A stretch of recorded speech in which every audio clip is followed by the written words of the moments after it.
Al momento, proprio a stamattina, io ho un monitoraggio ad horas, diciamo, di quello che accade, sono stati accolti 539 minori ucraini.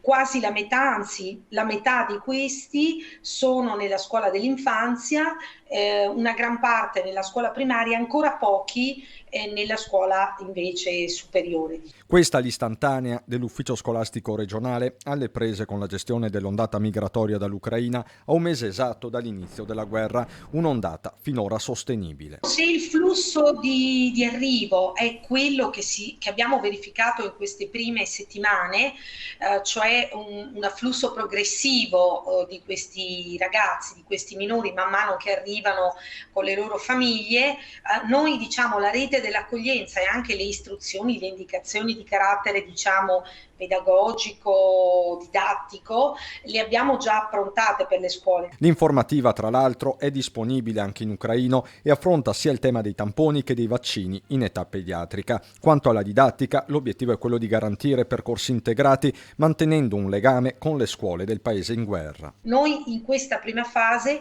abbiamo dato indicazione ai dirigenti scolastici di privilegiare molto anche delle attività di DAD con le scuole ucraine o comunque con gli insegnanti ucraini che ancora diciamo stanno erogando attività didattica da remoto. Sulla base delle indicazioni ministeriali e regionali, gli stessi comuni si stanno muovendo con gli istituti, così a Roncade. Proprio questa mattina il sindaco con la dirigente scolastica hanno appunto definito l'accoglienza a scuola dei bambini che in questo momento abbiamo nel territorio. La linea è quella di un inserimento graduale. Stiamo parlando, diciamo, di una frequenza magari non in orario completo, però iniziare a frequentare le classi in orario mattutino per alcune ore per cominciare un po' quel processo di socializzazione e quindi questo va di pari passo poi con l'integrazione di questi bambini ragazzi.